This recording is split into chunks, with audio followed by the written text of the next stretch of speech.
پنجاب کی کارکردگی پہ جو پچھلے 1-2 سال سے انگلیاں اٹھائی جا رہی ہیں، اس پس منظر میں کیا آپ وہاں پہ کوئی بالکل نچلی سطح پہ جسے گراس روٹس کہتے ہیں، کیا آپ کوئی بہتری کی توقع کر سکتے ہیں کہ جس سے اشیاء خورد و نوش کی قیمتوں میں کمی آئے کیونکہ پروڈکشن میں اضافہ ہو؟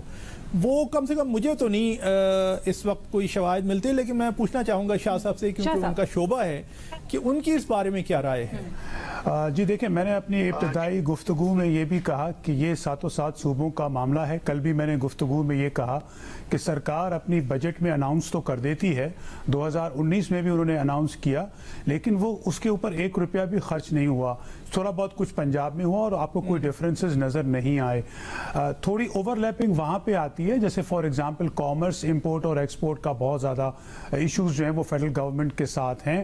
آج بھی بہت سارے ایگریکلچر ریسرچ کے ادارے فیڈرل گورنمنٹ کے ہیں، بہت سارے سیڈ کے اپروول کے ادارے جو ہیں اس وقت آج بھی فیڈرل گورنمنٹ کے پاس ہیں۔ سو ٹو آنسر یور کویسچن، اگر آپ پچھلے آپ نے گروتھ کی بات کی تو دیکھیں اس طرح سے اکنامک سروے میں دکھایا گیا ہے کہ گروتھ ہوئی ہے ہمارے پاس بہت زیادہ کراپس میں، وچ از ٹرو، لیکن یہ ہے ایئر آن ایئر کمپیریزن۔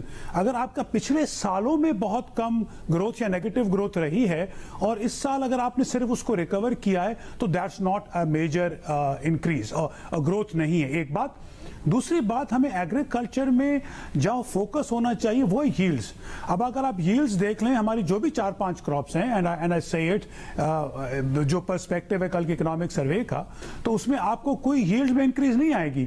ہوا کیا ہے، کاٹن بہت کم ہوئی ہے اور کافی سارا ایریا چلا گیا ہے مکئی میں، پنجاب میں شوگر کین میں اور سندھ میں شوگر کین میں، وہ ایریا چلا گیا ہے تو آپ کو وہاں بہت زیادہ گروتھ نظر آ گئی ہے۔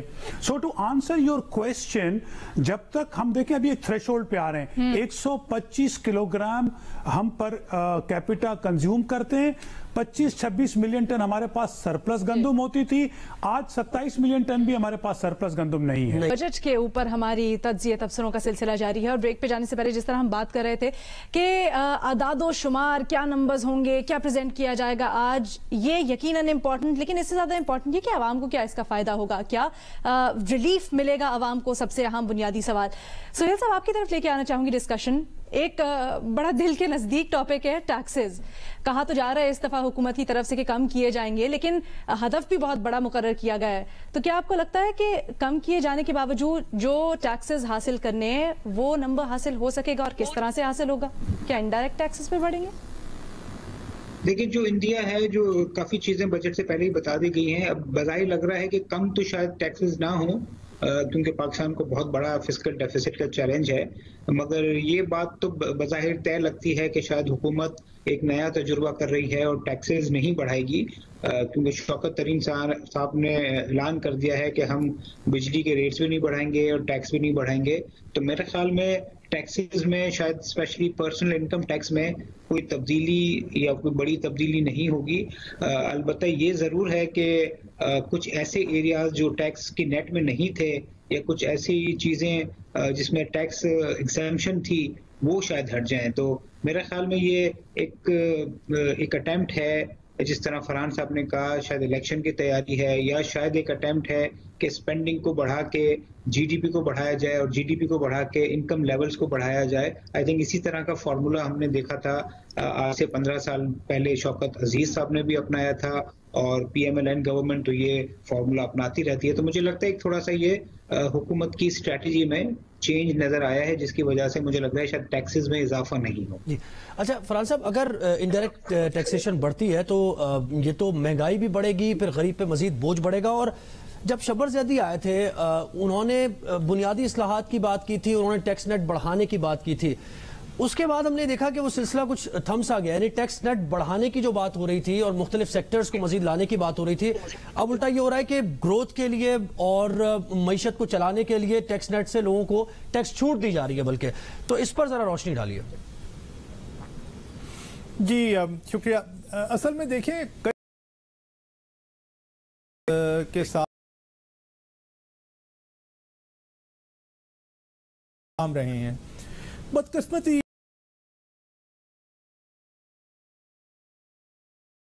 وہ نہ ہونے کے برابر ہے، اور لا قانونیت اتنی پاکستان میں بڑھی ہوئی ہے کہ آپ کتنی بھی کوشش کر لیں، آپ جو بھی نیا تجربہ کریں گے، جب تک کہ لوگ اس بات کے قائل نہ ہوں کہ اس تجربے کو ایک مؤثر اور ٹھوس انداز میں پیش کیا جائے گا، جب تک کہ لوگ قائل نہ ہوں، اور یہ نشستن گفتن برخاستن والی ایک ایکسرسائز ایک کے بعد دوسری ایکسرسائز اسی طرح ہوتی رہے گی، تو تب تک آپ ایک بڑی کوئی بہتری نہیں لا سکتے۔ اور کیا یہ حکومت اس وقت، جبکہ جیسے میں نے پہلے عرض کی کہ ایک الیکشن بجٹ پیش کرنے چلی ہے، کیا اس مؤثر انداز میں کیا پاکستان کی اصلاح کر سکتی ہے یا نہیں کر سکتی؟ یہ تو ایک بہت بڑا سوال ہے، بنیادی سوال تو یہی ہے۔ اگر پاکستان میں قانون کے اطلاق کا سلسلہ کچھ بہتر ہو جائے تو شاید اس سے، اور اسی کے اوپر تھوڑی سی میں آپ سے یہ بھی پوچھنا چاہوں گی، کیونکہ ہم نے دیکھا جیسے شبر زیدی کا ذکر کیا ابھی زہیب نے، تو یہ شرط لاگو کی گئی کہ دکاندار اپنے آپ کو ڈاکیومنٹ کرے، اگر 50,000 سے اوپر کی خریداری ہوتی ہے تو اس کے اوپر اپنے ڈاکیومنٹیشن ہو۔ اب بھی یہ کہا جا رہا ہے کہ جی بینکنگ فٹ پرنٹ بڑھایا جائے گا، تو کیا آپ کو لگتا ہے اس میں کہاں پر رکاوٹیں آ رہی ہیں، کیوں نہیں ہو پا رہا، مزید کس طرح سے بہتر ہو سکتا ہے؟ جی میں آپ سے یہی تو عرض کر رہا ہوں کہ جیسے ہم نے دیکھا کہ سال سال سے تجربے ہی ہوتے آ رہے ہیں، ابھی بالکل معیشت سے ہٹ کے، لیکن متعلقہ معاملہ ہے، چند دن پہلے انتہائی افسوسناک ریلوے کا حادثہ ہوا سندھ میں جو ہوا ہے، اور اس سے 65 کم سے کم 65 قیمتی جانیں ضائع ہوئی ہیں۔ اس کے بعد آپ تقاریر دیکھیے کہ جناب سرکاری ایک وزیر نے آ کے تو بڑی شعلہ بیانی کے ساتھ پاکستان کی 70 سالہ تاریخ کا ذکر کیا۔ بھائی 70 سالہ تاریخ تو ٹھیک ہے، لیکن ابھی امیڈیٹلی پچھلے 7 دن میں یا 70 دن میں کیا ہوا؟ کیا آپ نے اس کی اصلاح کرنے کے لیے کوئی کام کیا؟ ریلوے ایک ایسا محکمہ ہے جسے ہر حکومت جتنے سالوں سے آ رہی ہے وہ ٹھیک کرنے کی کوشش میں اور ٹھیک کرنے کا دعویٰ کر کے گئی ہے، لیکن یہ اصلاح نہیں ہوئی۔ اسی طرح آپ کو اور شعبوں میں بھی ملتا ہے، اور یہ کہانی صرف اور صرف پیسے والے پاکستانیوں کے لیے نہیں ہے، یعنی ان کے حوالے سے نہیں ہے۔ یہ جو پبلک سیکٹر ہے، پبلک سیکٹر کمپنیز، جہاں پہ ایک بہت بڑا خسارہ ہر سال پاکستان میں بوجھ بنتا ہے، اس لیے آپ کہہ رہے ہیں بہت ضروری ہے۔ اچھا محمود شاہ صاحب، آپ یہ کہیے گا کہ وفاقی وزیر خزانہ نے انٹرویوز بھی دیے ابھی بجٹ سے پہلے کافی، انہوں نے یہ کہا کہ جو مڈل مین کا کردار ہے اس کو وہ منیمائز کریں گے، اور منیمائز کرتے ہوئے اس کو ختم کیا جائے گا، کیونکہ وہ یہ کہتے ہیں کہ وہاں 300%، 400%، 200% منافع لیا جاتا ہے، اور اس کے بعد اینڈ یوزر کے لیے پروڈکٹ جو ہے، خاص طور پہ اشیاء خورنوش، سبزی، دالیں، پھلوں وغیرہ کی قیمتیں بڑھ جاتی ہیں۔ تو آپ سمجھتے ہیں صحیح جگہ انہوں نے پوائنٹ آؤٹ کیا ہے، مڈل مین اگر ختم ہو جائے اس کا کردار، حکومت مانیٹرنگ کرے اس کی، تو یہ مسئلہ حل ہو جائے گا فوڈ انفلیشن کا؟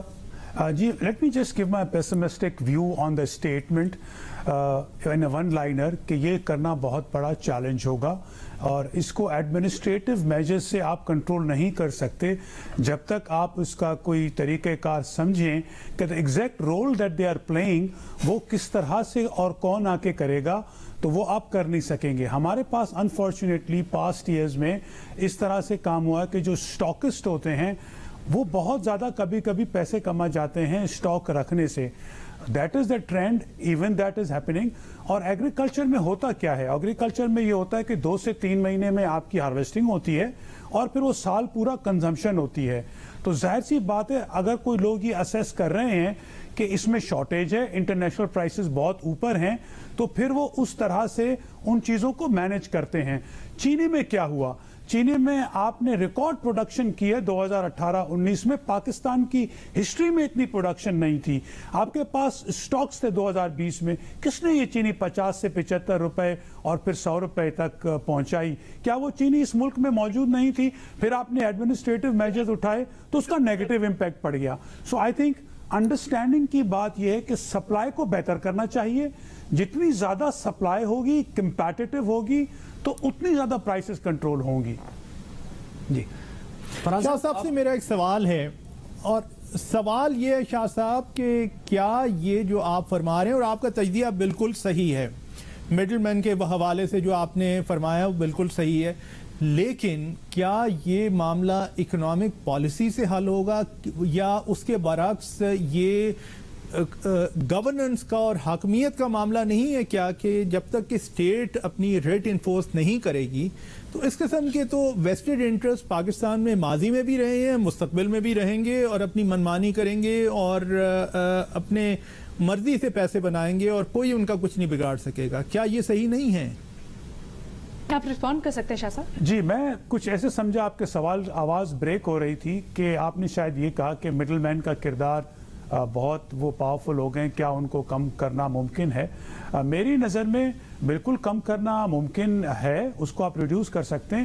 دیکھیں ہم بار بار ایک بات کرتے ہیں کہ زرعی قرضہ جات جو ہیں جو اسمال اور میڈیم سائز فارمرز کے لیے اور پروڈکشن کے لیے بھی بہتر ہیں، وہ دیکھیں اگر آپ کی زرعی معیشت اس وقت $60 ارب کی ہے، جو فارمل کریڈٹ آپ کے پاس اویلیبل ہے دیٹس $9 بلین، اس سے کیا ہوتا ہے؟ اس سے یہ ہوتا ہے کہ جو small and medium size farmer ہوتا ہے اپنی چیزیں پہلے بیچ دیتا ہے. یہ بات شبر زیدی صاحب نے بھی کہی اور بار بار کہی کہ زراعت میں بہت زیادہ انویسٹمنٹ ہو جاتی ہے اور وہ مال پہلے بک جاتا ہے جب وہ فیلڈ میں ہوتا ہے مجبوری میں، اور وہ سستا خریدا جاتا ہے اور پھر وہ اسٹاک کے تھرو مینج ہوتا ہے. تو میری نظر میں it's easier said than done, اور اس طرح کے جب رولز آپ کے بیچ میں ہوں گے اور بہت زیادہ کیش فلو اور کیش ہاتھ میں ہوگی تو نہ صرف ہم جو بیسک کموڈیٹیز وہ بلکہ ہمارے پھول پھل اور سبزیات میں بھی آپ دیکھیں گے تو بہت زیادہ پرائسز ہو جاتی ہیں 3 ٹائمز جتنی ریٹیل پرائس ہوتی ہے. ایشین ڈیولپمنٹ بینک کے کہنے کے حساب سے 15 سے 20% تک کاشتکار کو ملتی ہیں اور باقی ساری چیزیں وہ آپ کی سپلائی چین میں چلی جاتی ہیں due to different reasons, one of them being this.